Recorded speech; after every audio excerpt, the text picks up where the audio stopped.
तुम्ही म्हणजे करंजुळ गावात येऊच्या पयलीं उस्त्याच्या बंधाऱ्यातल्यान तुम्ही करंजुळ गावात प्रवेश केलो आणि करंजुळ गावात ज्या जंगलातल्यान तुम्ही येयले ते सगळे म्हादई अभयारण्य कळ्ळें न्हू.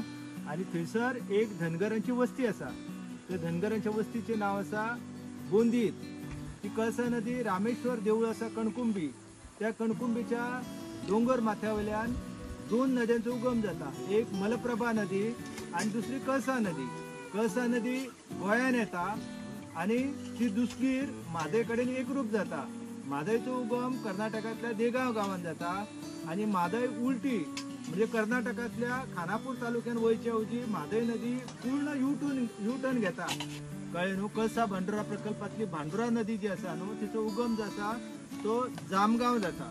त्या जामगांवांतल्यान कळसा म्हणजे भांडुरा नदी आसा ती कोंगला हांगासर म्हादय कडेन एकरूप जाता आणि मागीर पूर्ण युटर्न घेता नदी आणि कर्नाटकान वयच्या ही नदी जी आसा ती परती येता गोंयान.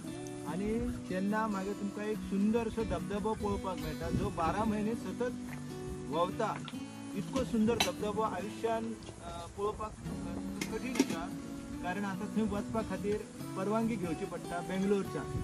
हे जे आसा झाड ह्या झाडाक आमच्या कडेन काय नांव म्हणटा सांगा पळोवया. शेरणी म्हणटा. शेरणी कित्याक लागून म्हणटा. शेर म्हणजे वाघ. वाघा सारखे हे झाड जे आसा ते नदीच्या सगळ्या फातरांक घट्ट धरून आसा म्हणून ताका शेरणी म्हणटा. कळ्ळें न्हू. आणि ही शेरणी जर पळयली खंयच्या WRDच्या मनशाक जर विचारले जाल्यार ते म्हणटाले हे सगळे पाण्याक अठ्ठळ निर्माण करता. पूण नदी जी आसा ती नदी जिवंत उरलेली आसा ती केवळ अशा मोठ्या मोठ्या झाडांक लागून.